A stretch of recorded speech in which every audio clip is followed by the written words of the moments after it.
हम ये तो नहीं कह सकते कि सरकार अपने वादे से मुकर गई है, लेकिन इतना जरूर है कि डिले जरूर हुआ है और हम लगातार सरकार से कांटेक्ट में हैं।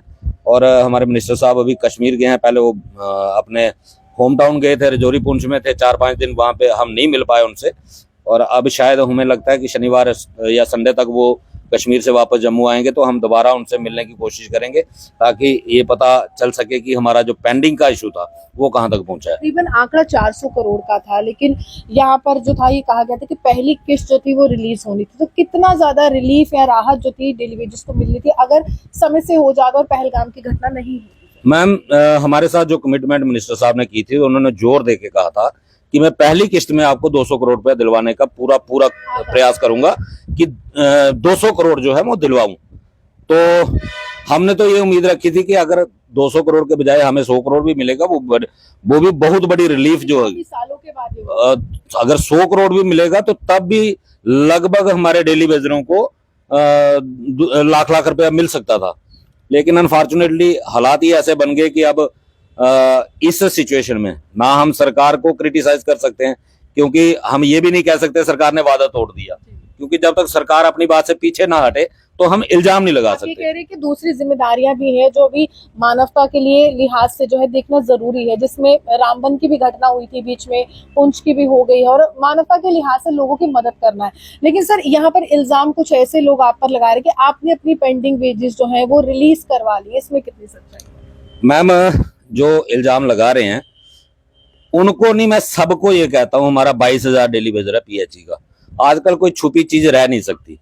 बड़ा सिंपल सा तरीका है, आरटीआई का जमाना है, आरटीआई लगाओ। मेरा नाम रवि कुमार है ऑन डॉक्यूमेंट, सब डिवीजन मेरी है नरवाल, पीएचई सिटी डिवीजन है सेकंड। वहां से आरटीआई लगा के आप पता कर सकते हो, आपको इन राइटिंग में मिल जाएगा। और मीडिया से भी मैंने और भी 1-2 मीडिया चैनल्स पे भी देखा था, तो मेरा मीडिया से भी रिक्वेस्ट है कि मीडिया का काम होता है, जिम्मेदारी होती है कि सच को सामने लाना। और वो ये हमारा शास्त्री नगर में ऑफिस है, ज्यादा दूर है नहीं, वो जाएं। और मैंने अपना नाम बता दिया है, अपना सीरियल नंबर भी बता देता हूँ, 41 मेरा सीरियल नंबर है, तो जाके वहां से आप सारी डिटेल निकलवा सकते हैं। तो जो लोगों का काम है इल्जाम लगाना, तो मैं उनसे एक सवाल पूछना चाहता हूँ कि आपकी कब क्लियर हुई थी? आज तो अगर किसी लीडर की हो भी जाए तो मुझे नहीं लगता है इसमें कोई बुराई होगी, क्योंकि आज मैक्सिमम लोगों को अगर किसी को मेडिकल ग्राउंड पे मिला होगा तो मैं ये नहीं कह सकता कि नहीं मिला, तो पहले तो उनको सबूत पेश करना चाहिए।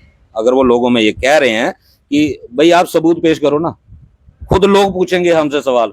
लीडरों के लिए हम जवाबदेह नहीं है, लेकिन आम उस वर्कर के लिए हम जवाबदेह हैं जो हमारे ऊपर भरोसा करता है। उसको जवाब देना हमारी जिम्मेदारी है, उसको सेटिस्फाई करना हमारी जिम्मेवारी है। आप ऑन डॉक्यूमेंट, यार मैंने आपको तरीका बता दिया, आप सब कुछ सामने आ जाएगा। इसमें मैं कहूं कि मैंने नहीं निकलवाई है तो वो ज्यादा मैटर नहीं करता। आरटीआई का जमाना है, आप आरटीआई लगाओ और सारी डिटेल। नमस्कार, आप देख रहे हैं द नॉर्थ लाइन डिजिटल। मैं हूं रूहानी, रवि हंस जी हमारे साथ है। और जब भी आवाज बुलंद करनी होती है डेली वेजेस के लिए तो सबसे पहले यही चेहरा जो है वो नजर आता है। और लगातार जो है ये लोगों को ये कहते हुए भी नजर आ रहे हैं कि इस रणनीति से आगे चलेंगे कि तमाम पुराने मसले जो है हल करवाएंगे। लेकिन अभी की स्थिति ये है कि तनाव तो है भारत व पाकिस्तान के बीच में, सीज फायर भी हो चुका है, लेकिन डेली वेजेस के हालात किस प्रकार है वो जानने की आज कोशिश करेंगे। क्योंकि पेंडिंग वेजेस की यहाँ पर बात की गई थी, रेगुलाइजेशन की गई थी, और क्या समय पर इनको सैलरी मिल पा रही है या नहीं मिल पा रही है। रवि जी, क्या लगता है ये जो जंग के हालात बने, जिंदगी में कुछ बदलाव आया, कुछ बदला आपकी जिंदगी में? मैम, सबसे पहले आपके चैनल का बहुत बहुत धन्यवाद। और ये जो आपने जंग का जिक्र किया, तो इस बार काफ़ी ज़्यादा हालात जो हैं वो जम्मू कश्मीर के ख़राब हो चुके थे। और जैसे ही 22 तारीख को जो पहलगाम में जब अटैक हुआ 22 अप्रैल को, तो उसके बाद जम्मू के हालात जो है बहुत ज़्यादा बिगड़ गए थे। और बॉर्डर पे इतना ज़्यादा टेंस हो चुका था कि आम जनता के लिए बहुत ज़्यादा परेशानियां बढ़ गई थी।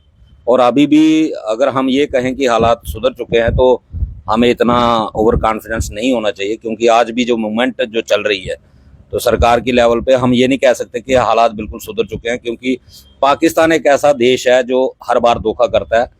टेबल पे बात कुछ और करता है, लेकिन पीठ पीछे उसकी आदत है वार करना। और हमें इतना वो नहीं हो जाना चाहिए ओवर कॉन्फिडेंस के हम विश्वास करने की हालात सुधर चुके हैं। और रही आपने पेंडिंग वेजेस का जिक्र किया या डेली वेजर्स का मुद्दों का जिक्र किया, रेगुलाइजेशन का, तो ये मुझे लगता है कि कहीं ना कहीं बैड लक जो वो कंटिन्यू हमारे साथ चल रहा है। ये पहली बार नहीं हुआ है कि जब डेली वेजर का मसला पीक पर पहुंचता है, जब किसी फाइनल स्टेज पे पहुंचता है, तो कोई ना कोई ऐसा हालात खराब हो जाते हैं कि डेली वेजर का मसला ढिलाई हो जाता है। 2014 से ये लगातार चल रहा है। 2014 में पहले फ्लड आ गया, उस वजह से डेली वेजर का मुद्दा जो है लास्ट मोमेंट पे खराब हो गया। उसके बाद जब इलेक्शन हुआ, पीडीपी और बीजेपी की सरकार बनने वाली थी, तो तब एनएन बोरा हमारे गवर्नर थे, तो उन्होंने फाइलें मंगवाई थी। 15 दिन का टाइम दिया था कि 15 दिन के अंदर अंदर मैं डेली वेजर का फैसला लेने वाला हूँ, जल्दी से जल्दी डेली वेजर की फाइलें जो है वो लेके आओ। तो तब हमारे मुफ्ती साहब जिंदा थे और वो चले गए उनके पास कि अगर आपने ये मसला हल कर दिया तो हम गवर्नमेंट बना के क्या करेंगे। तो ये सियासत चली कि उन्होंने कहा कि हम ये हमारे ऊपर छोड़ दो, हम सरकार बना रहे हैं, हम इसके ऊपर डिसीजन लेंगे। और उसके बाद मुफ्ती साहब ने कमिटमेंट भी की थी हमारे साथ कि 21 जनवरी को आपका बजट पेश होने जा रहा है पीएचई का, और हम आपकी रेगुलाइजेशन पॉलिसी जो है उस बजट में अनाउंस करेंगे। और हमारी बदकिस्मती कि 21 तारीख उनकी जिंदगी में आई नहीं, वो बेचारे 7 जनवरी को ही उनकी डेथ हो गई, तो जिस वजह से तब भी मसला जो है लटक गया। उसके बाद जब हमारे 317 हटने के बाद हमारे प्राइम मिनिस्टर साहब ने भी कहा था कि जम्मू कश्मीर के डेली वेजर को बहुत सारे फायदे होने वाले हैं, जम्मू के एम्प्लॉयज को बहुत बेनिफिट मिलेंगे। तो मुर्मू साहब हमारे तब एलजी से, जब हमने भूख हड़ताल चेन हंगर स्ट्राइक की कॉल दी 25 जुलाई को, 27 से हमने शुरू करनी थी, तो 25 को उनकी स्टेटमेंट आ गई कि मैं इनके ऊपर बहुत जल्दी डिसीजन लेने वाला हूं और इनको कुछ करने की जरूरत जो है वो नहीं है। तो 5 अगस्त को वो भी चले गए। तो ये लगातार ये सिलसिला जो है डेली वेजर के साथ चलता आ रहा है। इस बार भी हमें ये उम्मीद थी कि रेगुलाइजेशन के लिए तो सरकार ने कमेटी भी बना दी थी और पेंडिंग वेजेस का इशू भी जो है प्रोसेस में था, लेकिन अनफॉर्चुनेटली ये पहलगाम वाला मसला बन गया। उसके बाद बॉर्डर पे ये सिचुएशन खराब हो गई, जिस वजह से कहीं ना कहीं वो भी मसला जो है वो डिले हुआ है। हम ये तो नहीं कह सकते कि सरकार अपने वादे से मुकर गई है, लेकिन इतना जरूर है कि डिले जरूर हुआ है और हम लगातार सरकार से कांटेक्ट में हैं। और हमारे मिनिस्टर साहब अभी कश्मीर गए हैं, पहले वो अपने होम टाउन गए थे, रजौरी पुंछ में थे 4-5 दिन, वहां पे हम नहीं मिल पाए उनसे, और अब शायद हमें लगता है कि शनिवार या संडे तक वो कश्मीर से वापस जम्मू आएंगे, तो हम दोबारा उनसे मिलने की कोशिश करेंगे ताकि ये पता चल सके कि हमारा जो पेंडिंग का इशू था वो कहां तक पहुंचा है। तकरीबन आंकड़ा 400 करोड़ का था, लेकिन यहाँ पर जो था ये कहा गया था कि पहली किस्त जो थी वो रिलीज होनी थी। तो कितना ज्यादा रिलीफ या राहत जो थी डेली वेजेस को मिलनी थी अगर समय से हो जाता और पहलगाम की घटना नहीं हुई? मैम, हमारे साथ जो कमिटमेंट मिनिस्टर साहब ने की थी, उन्होंने जोर दे के कहा था कि मैं पहली किस्त में आपको 200 करोड़ रुपया दिलवाने का पूरा प्रयास करूंगा कि 200 करोड़ जो है वो दिलवाऊं। तो हमने तो ये उम्मीद रखी थी कि अगर 200 करोड़ के बजाय हमें 100 करोड़ भी मिलेगा, वो भी बहुत बड़ी रिलीफ जो है। सालों के बाद अगर 100 करोड़ भी मिलेगा तो तब भी लगभग हमारे डेली वेजरों को लाख रुपया मिल सकता था। लेकिन अनफॉर्चुनेटली हालात ही ऐसे बन गए कि अब इस सिचुएशन में ना हम सरकार को क्रिटिसाइज कर सकते हैं, क्योंकि हम ये भी नहीं कह सकते सरकार ने वादा तोड़ दिया, क्योंकि जब तक सरकार अपनी बात से पीछे ना हटे तो हम इल्जाम नहीं लगा सकते। कह रहे हैं कि दूसरी जिम्मेदारियां भी हैं जो भी मानवता के लिए लिहाज से जो है देखना जरूरी है, जिसमें रामबन की भी घटना हुई थी बीच में, पुंछ की भी हो गई है, और मानवता के लिहाज से लोगों की मदद करना है। लेकिन सर यहाँ पर इल्जाम कुछ ऐसे लोग आप पर लगा रहे हैं कि आपने अपनी पेंडिंग वेजेस जो है वो रिलीज करवा ली, इसमें कितनी सच्चाई? मैम, जो इल्जाम लगा रहे हैं उनको नहीं, मैं सबको ये कहता हूँ, हमारा 22,000 डेली वेजर है पीएचई का। आजकल कोई छुपी चीज रह नहीं सकती। बड़ा सिंपल सा तरीका है, आरटीआई का जमाना है, आरटीआई लगाओ। मेरा नाम रवि कुमार है ऑन डॉक्यूमेंट, सब डिवीजन मेरी है नरवाल, पीएचई सिटी डिवीजन है 2nd, वहां से आरटीआई लगा के आप पता कर सकते हो, आपको इन राइटिंग में मिल जाएगा। और मीडिया से भी मैंने और भी 1-2 मीडिया चैनल्स पे भी देखा था, तो मेरा मीडिया से भी रिक्वेस्ट है कि मीडिया का काम होता है, जिम्मेदारी होती है कि सच को सामने लाना। और वो ये हमारा शास्त्री नगर में ऑफिस है, ज्यादा दूर है नहीं, वो जाएं। और मैंने अपना नाम बता दिया है, अपना सीरियल नंबर भी बता देता हूँ, 41 मेरा सीरियल नंबर है, तो जाके वहां से आप सारी डिटेल निकलवा सकते हैं। तो जो लोगों का काम है इल्जाम लगाना, तो मैं उनसे एक सवाल पूछना चाहता हूँ कि आपकी कब क्लियर हुई थी? आज तो अगर किसी लीडर की हो भी जाए तो मुझे नहीं लगता इसमें कोई बुराई होगी, क्योंकि आज मैक्सिमम लोगों को अगर किसी को मेडिकल ग्राउंड पे मिला होगा तो मैं ये नहीं कह सकता कि नहीं मिला, तो पहले तो उनको सबूत पेश करना चाहिए। अगर वो लोगों में ये कह रहे हैं कि भाई आप सबूत पेश करो ना, खुद लोग पूछेंगे हमसे सवाल। लीडरों के लिए हम जवाबदेह नहीं है, लेकिन आम उस वर्कर के लिए हम जवाबदेह हैं जो हमारे ऊपर भरोसा करता है। उसको जवाब देना हमारी जिम्मेदारी है, उसको सेटिस्फाई करना हमारी जिम्मेवारी है। आप ऑन डॉक्यूमेंट, यार मैंने आपको तरीका बता दिया, आप सब कुछ सामने सामने आ जाएगा। इसमें मैं कहूं कि मैंने नहीं निकलवाई है तो वो ज्यादा मैटर नहीं करता। आरटीआई का जमाना है, आप आरटीआई लगाओ और सारी डिटेल निकलवा लो। ईएसआई और पीएफ की बात आपने सबसे पहले मेरे साथ ही की थी, उसको लेकर भी विवाद खड़ा हो रहा है। लोग कह रहे कि 1200 रुपए जो है वो सैलरी से कट जाएंगे और 8000 तक पैसे आएंगे, तो उतनी सैलरी है नहीं। इसको लेकर क्या कहेंगे, क्योंकि आप तो कुछ अच्छा ही करने जा रहे थे लेकिन ये उल्टा पड़ रहा है आप पर। मैम, इसमें मैं एक ही चीज कहना चाहूंगा कि आज तक डेली वेजर को कुछ लेने नहीं दिया, और आज ये कोई डेली वेजर नहीं कह रहे हैं, ये लीडर भड़का रहे हैं लोगों को कि आपका 1200 रुपया कट जाएगा। तो पहली बात तो ये है कि पता लीडरों को भी कुछ नहीं है कि इनसे फायदे कितने हैं। तो अगर लोगों को लगता है कि ये नहीं होनी चाहिए तो हम भी चुप कर जाएंगे, हम भी नहीं बोलेंगे सरकार को कि आप ये चीज दे दो। अगर आपको रेगुलाइजेशन पॉलिसी ही चाहिए, उसके बिना नहीं चाहिए, तो ठीक है भाई, रेगुलाइजेशन पॉलिसी का इंतजार करो। हम किसी को मना थोड़ी कर रहे हैं, किसी को जबरदस्ती नहीं कहेंगे कि आप इसको जरूर लागू करवा दो। लेकिन आज उन लोगों से पूछो जो खाली हाथ घर चले गए हैं, जिनकी डेथ हो गई है, उन परिवारों से पूछो अगर ये पीएफ पहले लागू होता। दूसरा, आजकल एक र्यूमर चलाया हुआ है हमारे नेताओं ने अपनी सिर्फ छवि बचाने के लिए या चंद लोगों को अपने साथ जोड़ने के लिए कि आप प्राइवेट हो जाओगे, पीएफ प्राइवेट में लागू होता है। पहले मुझे ये बताओ किस कानून में लिखा है कि पीएफ सिर्फ प्राइवेट में लागू होता है? पीएफ पीएचई डिपार्टमेंट के अंदर लागू था 94 तक। जो लोग 94 वाले 2004 में रेगुलाइज हुए थे, उन सबका पीएफ कटता था। वो क्यों प्राइवेट नहीं हुए? और लोगों को मिसगाइड किया जा रहा है कि ये जी पीएफ अगर लागू हो गया प्राइवेट हो जाएगा। तो मैं उनसे पूछना चाहता हूँ, ये क्रेडिट लेते हैं ना नेता लोग कि बेजस हेड हमने बनवाया, हमने लड़ाई लड़ी, हमने सरकार, हमने ऑनलाइन करवाया। बेजस हेड का कोड क्या है? 364 आउटसोर्सिंग बेजस हेड। तो आउटसोर्सिंग का मतलब बता दो यार मेरे को कि आउटसोर्सिंग का मतलब क्या होता है। आप तो पढ़े लिखे जर्नलिस्ट हैं, आपको तो पता होगा आउटसोर्सिंग किस चीज को कहते हैं। आउटसोर्सिंग का सीधा मतलब होता है कि प्राइवेटाइजेशन, कि वो सारा प्राइवेट से आप लेबर हायर कर रहे हो। अगर वेजेस हेड आपने 364 आउटसोर्सिंग बनवा दिया, पहला स्टेप तो आपने रेगुलर उसका कर दिया प्राइवेटाइजेशन का।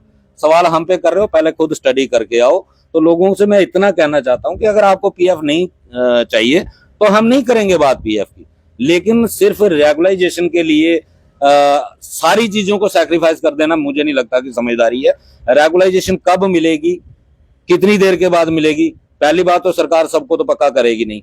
अगर मान लो कि 10,000 लोगों को सरकार पक्का कर देती है, 10,000 जो पीछे रह जाएंगे उनका राइट नहीं बनता कि उनको भी कोई बेनिफिट मिलना चाहिए? आज अगर हमारे जिन लोगों की डेथ हुई है ना, अगर पीएफ लागू होता, उनकी एक किस्त पीएफ की कटी होती, आज उनकी फैमिली को 6-6 लाख रुपए का इंश्योरेंस मिलता। वो उनके बच्चे स्कूल की फीस दे सकते, उनके परिवार लोग जो है वो 2 वक्त की रोटी खा सकते थे। लेकिन कुछ नहीं मिला, सिर्फ एक ही चने के झाड़ पे लोगों को चढ़ा दिया। बस रेगुलाइजेशन चाहिए, रेगुलाइजेशन लेनी है भाई। रेगुलाइजेशन हमारी पहली डिमांड है, उसके साथ कोई कॉम्प्रोमाइज नहीं। जो हमने पहले दिन कहा था, हमारे साथ बड़ी टेबल टॉक्स हुई।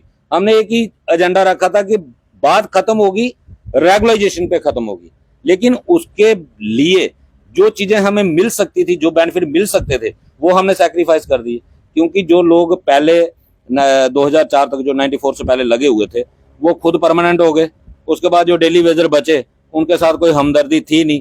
जो बेनिफिट तब मिलते थे वो भी बंद हो गए, कोई नहीं बोला आज तक। और जो नए लीडर पैदा हुए, जो अपने आप को, कोई कहता है मैं स्टेट का प्रेसिडेंट हूँ, कोई कहता है मैं सेंटर का प्रेसिडेंट हूँ, तो उनको इनकी चीजों की जानकारी नहीं थी। ये चीजें तो तभी लागू हो जानी चाहिए थी, ये तो ऑलरेडी जो लागू थी वो भी बंद हो गई। तो इससे मुझे नहीं लगता कि डेली वेजर को कोई नुकसान होने वाला था। लेकिन एक चीज तो क्लियर है कि अगर डेली वेजरों को चीजें पसंद नहीं है तो मैं इस बारे में बात नहीं करूंगा। आप लोगों के हालात कैसे थे? तनाव के बीच में हमने देखा कि जो भी लोग थे राशन भर रहे थे। डेली वेजर्स किन हालातों से गुजर रहे थे? डर था कि अगर सैलरी रुक गई या इस तरह से राशन नहीं भर पाए तो कैसे परिवार चलेगा? मैम, सैलरी भी रुकी है, ऐसा नहीं है कि सैलरी भी इस बार लेट हुई है। और जब आपको तो पूरी समझ है कि जब भी कोई कंट्री जंग जैसे, वार जैसे हालात पैदा होते हैं, तो तब एम्प्लॉयज की सैलरी भी बंद हो जाती है। इवन कि आपका अगर ये तो चलो भगवान की कृपा है कि थोड़े में ही सीज फायर जल्दी हो गया तो ऐसे हालात नहीं बने, तो नहीं तो आपका अपना जो बैंक में पड़ा होता है वो नहीं मिलता, क्योंकि वो सारी सरकार की प्रॉपर्टी हो जाती है। क्योंकि उस बार सरकार को जनता को बचाना होता है, किसी तरीके से बॉर्डर को सेव करना होता है ताकि कंट्री को बचाया जा सके। और हम कंट्री से अलग नहीं है, हमारी भी कुछ, अगर हम सरकार से हक मांगते हैं ना तो हमारी कुछ ड्यूटीज भी हैं, हमारी जिम्मेदारियां भी हैं। हम जिम्मेदारियों से नहीं भाग सकते। आज हम देख रहे हैं कि जम्मू के हालात आस्ता आस्ता थोड़े ठीक हो रहे हैं, तो जैसे ही हमारे हालात ठीक हो जाते हैं, थोड़ा और 2-4-10 दिन की बात है, अगर सब कुछ शांत रहा तो हम दोबारा मैदान में उतरेंगे, अपने हक के लिए लड़ेंगे। वो तो हम कॉम्प्रोमाइज करने वाले नहीं है। लेकिन जब हमारा देश, हमारा स्टेट जो है जो आज जंग जैसे हालात में है और हम अपनी डफली बजाना शुरू कर दे, हम ऐसे बेकार लोग नहीं है, इतने मौकाप्रस्त लोग नहीं है, नमक हराम नहीं है कि हम अपनी डिमांड को देश से ज्यादा बड़ी समझेंगे। जहां पहले देश होगा, अगर देश बचेगा, हमारी स्टेट बचेगी, हमारे लोग बचेंगे। अगर लोग हमारे जिंदा रहेंगे तो लड़ाइयां लड़ेंगे और सरकार से जो हक लेना वो लेके रहेंगे। देखिए, भारत एक लोकतांत्रिक देश है और लोकतंत्र में आपको बोलने का अधिकार है। आपके जो अधिकार हैं उसके लिए जो है लगातार सरकार से आप मांग कर सकते हैं। लेकिन फिलहाल जब राष्ट्र की बात आती है तो हर देशवासी यही कहता है कि राष्ट्र सर्वोपरि है और राष्ट्र के लिए मर मिटने को भी तैयार है। जहां सीमा पर जवान जो है वो तैनात किए जाते हैं, तो वहीं इस तरह के जो तमाम सरकारी कर्मचारी होते हैं, जो PHC डेली वेजेस जिनको आप कहते हैं, तो ये भी अपने फर्ज से पीछे नहीं हटते हैं। ये भी पानी पिलाने का काम करते हैं, ये भी अपने परिवार को छोड़कर ड्यूटी पर जाते हैं। तो फिलहाल जिस तरह से इन्होंने कोरोना में काम किया, उसी तरह से तनाव के हालात में भी किया। लेकिन सरकार को समय रहते समझना चाहिए कि इनके अधिकार इन तक पहुंचाए, इनका जो भी हक बनता है इन तक पहुंचाए, ताकि इनके परिवारों में भी खुशहाली आ सके। आप यूं हमारे से बने देखते हैं द नॉर्थ लाइन डिजिटल, जो मुसलमान की विनोद का।